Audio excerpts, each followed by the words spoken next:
What if I told you that the most dangerous truths are not hidden in dark rooms, but written openly on clean white paper? What if the greatest crimes in history were not shouted, but quietly recorded, line by line, with perfect handwriting? In a quiet room in Virginia, a woman sits at a desk. Her work looks harmless, ordinary. She copies estate records, plantation inventories, legal documents passed from one office to another. To the people who hire her, these pages are nothing more than numbers, assets, totals that must balance. Ink on paper, business as usual. For years her hand moves steadily across the page. She learns to keep her face still. No reactions, no questions, because in this world, noticing too much can be dangerous. Silence is survival, precision is protection, and obedience keeps you invisible. But one day the records change, not loudly, not obviously, just enough to make her pause. Children appear in the documents,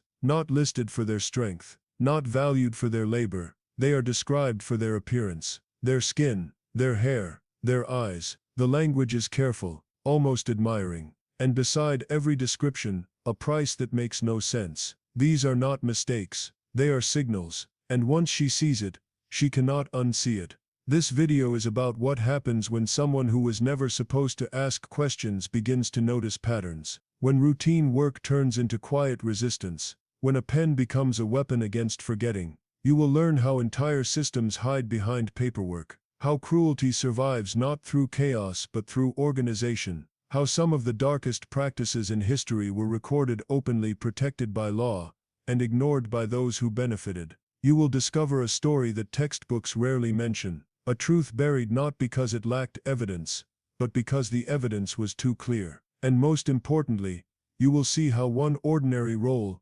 copying documents, became the key to exposing something powerful people wanted erased forever. This is not just a story about the past. It is a warning about how injustice operates when no one is watching closely, about how evil doesn't always wear a mask.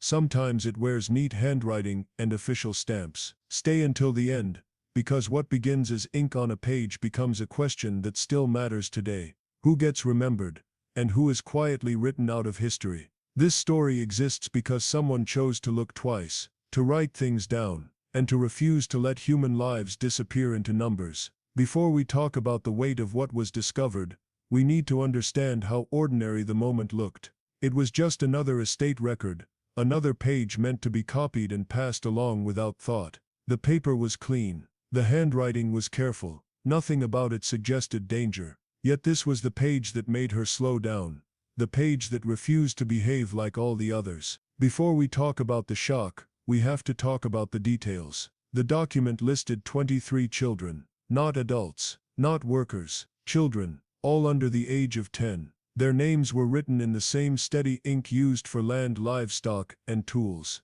There was no hesitation in the pen, no sign that the writer saw anything unusual in what was being recorded. Before we talk about meaning, notice how they were described. Each child was catalogued carefully. Hair color, eye color, skin tone. Words like fair, light, and European appeared again and again. The language was precise, almost deliberate, as if these features mattered more than anything else about them. There were no notes about health or skills, no mention of personality or family, only appearance. Before we talk about why this matters, we need to see the label that followed every description. One word, written calmly, repeated without variation: property. Not child, not person, property. The same word used for furniture, for animals, for land. The same legal language that turned breathing human beings into assets that could be owned, transferred, and priced. Before we talk about emotion, understand how systems protect themselves. When something is written into a record, it becomes normal, it becomes legal, it becomes invisible. The cruelty is not hidden, it is organized. The document does not scream, it does not apologize, it simply lists counts and moves on. Before we talk about disbelief, consider the age. Under 10 years old means no labor value, no physical strength, no productivity. These children were not listed for work they could do. Their worth came from something else entirely. Something implied but never stated, something the document assumed everyone would understand without explanation. Before we talk about intent, notice what is missing. There are no mothers listed, no fathers, no family connections, just isolated entries separated from context, reduced to traits and numbers. This absence is not accidental. It removes responsibility. It removes questions. It removes guilt. Before we talk about justice, we must sit with what it means to see this written so plainly. 23 children, carefully described, legally owned, filed away in an estate record as if this were ordinary bookkeeping, as if no future reader would ever stop long enough to feel the weight of it. Before we talk about what comes next, understand this moment. This page is not an exception. It is a window, a quiet one. And once you look through it, the world behind these records can never be unseen. Before we talk about the horror of the prices, we need to look closely at the language. The children are not described with words of care or concern. They are described the way someone would describe fine art. The wording is polished, elegant. Phrases that suggest rarity, beauty, and refinement appear where you would expect warmth or protection. The language does not stumble. It glides, as if the writer took pride in choosing the right words. Before we talk about value, notice how familiar these descriptions sound. They are the same kinds of words used for luxury items, for imported furniture, for paintings meant to impress guests, for objects meant to signal status and taste, smooth complexion, delicate features, exceptional appearance. These are not the words of survival or labor. They are the words of display. Before we talk about morality, consider what this kind of language does. It removes childhood. It removes vulnerability. It replaces a living, feeling human being with an object meant to be admired and possessed. The child becomes something to be owned, shown, and controlled. Something that exists to elevate the owner's standing in the world. Before we talk about the numbers, pause on how casually they are written. Next to each description is a price, and the prices are staggering. Far higher than those assigned to grown men known for strength. Higher than skilled laborers whose bodies could endure long days of work. Higher than people whose physical effort produced visible profit. Before we talk about disbelief, ask why. A child cannot outwork an adult. A child cannot lift more, harvest faster, or endure longer hours. These prices are not about labor. They are about something else entirely. Something unspoken. Something the document assumes everyone already understands. Before we talk about the system, recognize how clearly it reveals itself here. The market knows exactly what it values. It values youth. It values appearance. It values control. And it is willing to pay extraordinary amounts to secure those things. The numbers do not lie. They tell a story more honestly than any confession ever could. Before we talk about cruelty, understand how normalization works. When prices are written without commentary, without justification, they become facts instead of choices. They appear inevitable. The document does not question the cost, it simply records it. And in doing so it teaches the reader not to question it either. Before we talk about outrage, notice the comparison. A strong adult capable of years of physical labor is priced lower. A child fragile and dependent is priced higher. This inversion exposes the true purpose of the transaction. It was never about productivity. It was about possession. Before we talk about the future, sit with the reality these pages reveal. These children were seen not as lives to be protected, but as rare objects to be acquired. Their worth was measured not in years lived or potential realized, but in how desirable they were to those with power and money. Before we talk about anything else, let this language settle, because once you see how words and prices work together, the illusion of innocence in these records disappears completely. Before we talk about the moment of understanding, we need to talk about how easily it was explained away. When the question finally surfaced, it did not cause alarm. It did not create discomfort. The clerk barely looked up from his work. His tone was casual, almost bored, as if he had been asked something obvious. Before we talk about cruelty, listen to the words he chose. He called them fancy stock, not children, not people, stock, a term borrowed from breeding, from trade, from markets where life is reduced to categories and profit. The word carried no weight for him. It was clean, efficient, professional. Before we talk about reaction,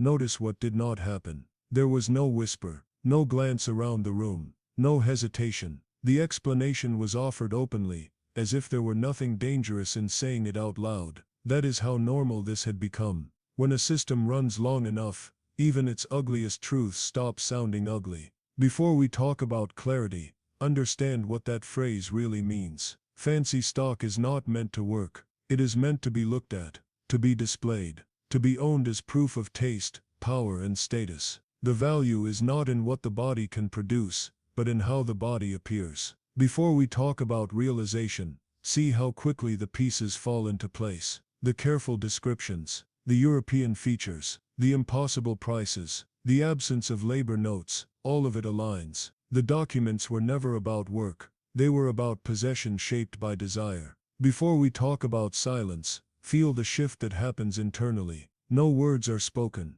no protest is made, but something changes. The records no longer feel distant. The ink no longer feels neutral. Every page now carries intention. Every line has purpose beyond accounting. Before we talk about systems, notice how language protects those inside it. Fancy stock sounds refined. It sounds selective. It hides violence behind sophistication. It allows people to speak about human lives without ever acknowledging humanity. The phrase acts like a shield, separating conscience from action. Before we talk about responsibility, recognize how easily harm moves when everyone plays a small role. One person writes, one person explains, one person copies. Each step feels minor, each person feels detached, and yet the outcome is devastating. Before we talk about truth, understand that this is how it survives. Not in secrets, but in plain sight. Not through force alone, but through shared vocabulary that makes the unacceptable sound routine. Once you know the language, you can see the system everywhere. Before we talk about escape, realize there is none in this moment, only awareness. Only the quiet knowledge that these people are being sold, not for what they can do, but for how they look. And that this knowledge, once gained, cannot be erased. Before we talk about what comes next, stay with this understanding. Because this single phrase reveals more than any ledger ever could. Before we talk about intention, we need to talk about the moment she chooses to act. It is not dramatic. There is no announcement, no declaration of purpose. She simply buys a small notebook with her own money. Nothing official, nothing that belongs to the office. It is plain, easy to hide, easy to dismiss, but it belongs only to her.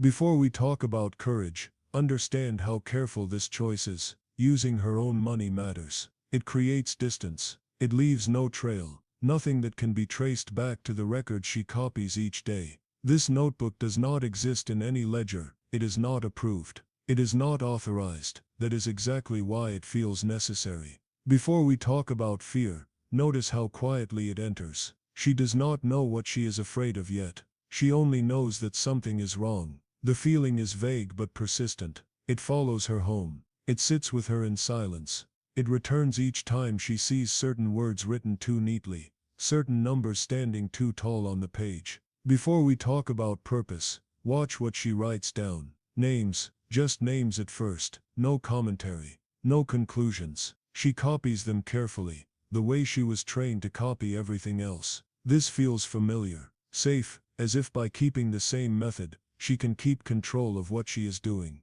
Before we talk about meaning, recognize why names matter. A number can disappear, a price can be explained away, but a name insists on existence. A name says someone was here, someone lived, someone was seen, even if only once, even if only by her. Before we talk about risk, remember the world she lives in. Curiosity is not rewarded, questions are noticed, attention can be dangerous. Writing these names down serves no official purpose.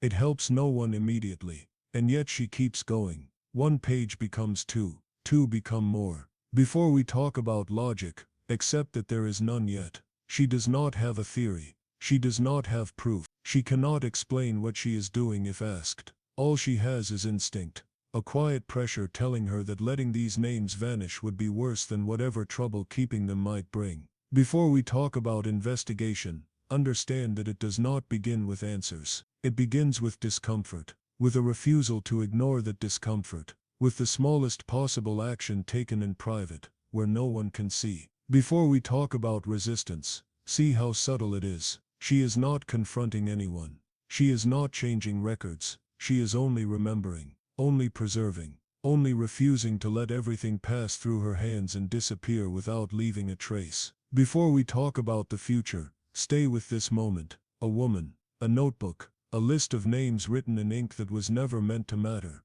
This is how it starts, not with certainty, but with the feeling that something is wrong, and the decision, however quiet, to pay attention. Before we talk about certainty, we need to talk about distance. The next estate record does not come from the same place. It belongs to a different county, managed by different officials, written in a different hand. On the surface, it should mean nothing. Separate files, separate jurisdictions, separate stories. Before we talk about coincidence, notice what appears again. Light-skinned children, careful descriptions, the same polished language that avoids saying too much while revealing everything. The words feel familiar now, too familiar, as if the page is echoing something she has already seen. Before we talk about doubt, look at the prices. Once again they rise far above reason, far above the value placed on grown laborers. The numbers sit there confidently, unquestioned, as though no explanation is needed. They match the earlier records too closely to be ignored. Before we talk about realization, feel the shift inside her. One document can be dismissed, two cannot. Patterns do not ask permission to exist, they announce themselves, quietly, firmly. The similarities are no longer unsettling accidents, they are signals. Before we talk about fear, understand what patterns mean in a world like this. A pattern suggests coordination, agreement, a shared understanding that stretches beyond a single estate or a single clerk. It means this practice is not hidden in one place, it is distributed. Before we talk about control, recognize how carefully the system repeats itself. Same wording, same structure, same categories. This is not casual copying, this is standardization. And standardization only happens when many people already know what is expected. Before we talk about isolation, notice how alone she is with this knowledge. No one around her reacts, no one pauses. The work continues as usual. The normal rhythm of copying, filing and sealing documents goes on uninterrupted. Only she feels the weight increasing. Before we talk about evidence, remember her notebook. The names written earlier now have company. New names join old ones. Different counties, same features, same valuation. The list grows, and with it the undeniable sense that this is not random. Before we talk about intent, consider what repetition reveals. When something happens once, it can be denied. When it happens again in the same way, denial becomes effort. The pattern feels deliberate because it is deliberate. Someone designed it this way. Before we talk about awareness, understand how dangerous this realization is. Patterns lead to questions, questions lead to conclusions, and conclusions threaten people who rely on silence and routine to protect them. Before we talk about next steps, stay in this moment of recognition. This is where suspicion hardens into understanding, where discomfort turns into clarity, where the records stop being isolated pages and start becoming pieces of a single disturbing picture that refuses to be ignored. Before we talk about exposure, we need to talk about discipline. What began as a list of names becomes something more deliberate. She starts tracking counties, marking where each record comes from, noting dates with care. Time and place matter now. They give shape to what once felt like scattered unease. Before we talk about strategy, notice how quietly it develops. She does not rush, she does not draw attention. She compares one estate to another in the privacy of her own space, lining up documents in her mind, testing similarities. The work is slow, almost meditative, but every comparison sharpens her understanding. Before we talk about connections, watch what emerges when patterns are placed side by side. Certain names repeat, not the children's names, but the planters. The same families appear across different counties, tied to multiple estates. Ownership shifts, but the circle remains small. Before we talk about coincidence, examine the timing. Dates overlap, transfers occur close together. Estates change hands, yet the language used to describe the children remains unchanged. This consistency across time suggests coordination, not chance. Before we talk about power, recognize how these men are linked beyond land. Political roles surface in the margins of memory, positions held, committees served, local offices occupied. The people involved are not isolated farmers, they are decision makers, influencers, men whose signatures carry weight. Before we talk about inheritance, notice the family lines. Last names pass from father to son. Marriages bind estates together. Property moves through bloodlines as easily as it moves through contracts. The same networks that control land also control records, courts, and enforcement. Before we talk about profit, see the business ties forming underneath. Partnerships appear. Shared investments, loans extended between familiar names. Wealth circulates within the same group, reinforcing loyalty and silence. The system feeds itself. Before we talk about intention, understand what this web implies. These practices are not isolated moral failures. They are organized, maintained by relationships that protect one another. If one man is questioned, another stands ready to shield him. Before we talk about scale, realize how far this reaches. Multiple counties, multiple estates, the same language, the same valuations, the same interconnected people. This is not a fringe activity. It sits comfortably within respected society. Before we talk about risk, feel how heavy this knowledge becomes. Every new connection tightens the net, but also raises the stakes. To see the structure is to recognize how dangerous it would be to challenge it. Before we talk about consequences, stay with this moment of clarity. The records are no longer just documents, they are a map, and she is beginning to understand exactly how wide and how protected this system truly is. Before we talk about expansion, consider the strategy she adopts. She begins offering her copying services at lower costs to new counties. It is a simple gesture on the surface, almost businesslike, but the consequences are anything but ordinary. Doors that were once closed now swing open, quietly, without fanfare, and she steps inside. Before we talk about access, notice how quickly it changes the game. With every new county she enters, more records become available. Pages that once remained locked in dusty offices are handed over with ease. Ledger after ledger, she moves through them, her fingers tracing lines that others barely glance at, and with every turn of the page, the same language reappears. Before we talk about repetition,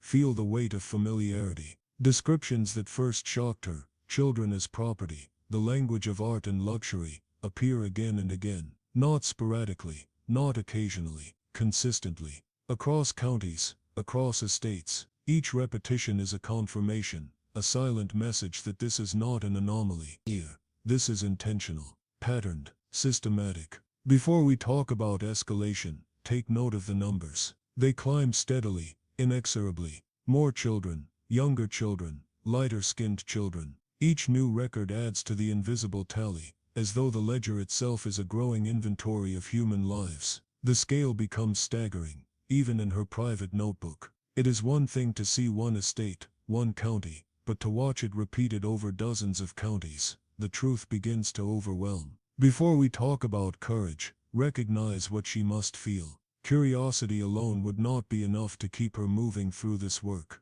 It is a quiet courage that propels her, an unspoken understanding that something deeply wrong is happening, yet the full shape of it is still hidden. Every copied name, every recorded detail, is another step into a reality most people choose not to see. Before we talk about confirmation, see how clarity emerges. With each new county, the language remains the same. Children described as property, evaluated for appearance, sold for prices that defy reason. There is no deviation, no variation in terminology or valuation. What had once seemed isolated is now unmistakable. The system is far more deliberate than anyone could have imagined. Before we talk about patterns, watch how the story grows. These counties, these records, these children, they are not isolated dots on a map. They form a network, a lattice of control, of wealth, and of hidden intentions. The ledger is no longer a simple bookkeeping tool. It is a map of an organized, calculated exploitation. Before we talk about persistence, notice her commitment. She keeps returning, county after county, despite the weight pressing on her chest. She knows the numbers, the names, the valuations, and yet she moves forward. The repetition, far from discouraging her, sharpens her focus. The pattern, once a shadow, becomes a structure she can trace, line by line, county by county. Before we talk about the unseen, Understand this, the more she uncovers, the more the scale of injustice reveals itself. The system is enormous, intricate, and meticulously maintained. And with every copied page, the invisible becomes visible, the abstract becomes concrete, and the urgency of knowing grows more impossible to ignore. Before we talk about assumptions, we have to confront the truth she is beginning to see. This is not the sporadic cruelty of a single cruel master, nor the isolated abuse that occasionally appears in whispered stories. It is something far more deliberate. The evidence in her notebooks, the repetition across counties, the identical language and staggering valuations, all point to a system that is organized, methodical, and coldly efficient. Before we talk about scale, consider the implications. When children are described repeatedly with the same terms, when prices are consistently higher than even the strongest adult laborers, it becomes clear, this is not happenstance. This is not random abuse that happens to a few unlucky souls. This is systematic. And the system does not just tolerate these children, it depends on them. They are the product, and their sale is the purpose. Before we talk about the mechanics, imagine the deliberate design. The same counties, the same descriptions, the same patterns of color and lineage. Children are not incidental, they are calculated. Every child is catalogued, every name noted, every valuation recorded. There is a precision to it, a structure that has been maintained across generations. It is a machinery of commerce, disguised as daily administration, that transforms human life into marketable property. Before we talk about her realization,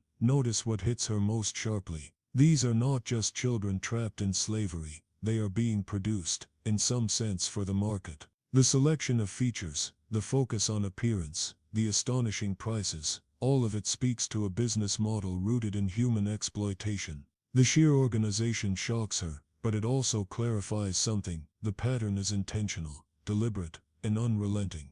Before we talk about risk, understand what Georgia knows she must do next. Observation and copying are not enough. She has seen the pattern, traced the counties, cataloged the valuations, but to confirm it fully, to understand the inner workings, she needs access beyond the public records. She needs someone on the inside, someone with knowledge of the decisions, the strategies, and the purposes behind this system. She knows that without this inside confirmation, her understanding will remain incomplete. Before we talk about courage, consider the stakes. Seeking confirmation is not a casual endeavor. It is a move into the inner circles of secrecy, into spaces where knowledge is guarded, and missteps can have real consequences. But she knows it is necessary. The truth cannot remain half-seen.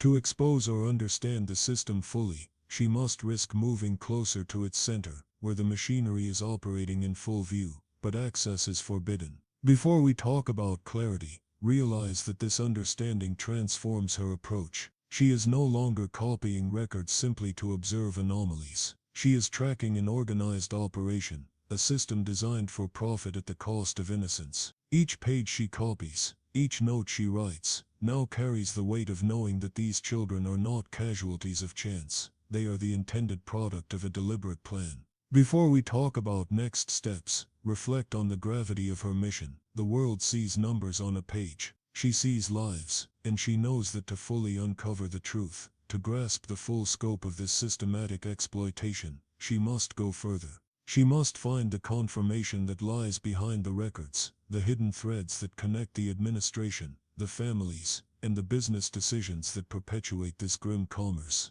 Every copied line drives her closer to the heart of the operation, and every line confirms one undeniable reality. This is organized, systematic, and horrifyingly calculated. Most of these children were never seen again. Their voices were silenced, their lives erased, but their existence was never entirely hidden. Through painstaking work, Georgia preserved the truth at a time when denial was easier, when the world would have preferred to forget. Each name she wrote, each line she copied, stands as a testament, a ledger of lives that were treated as property, but were, above all, human.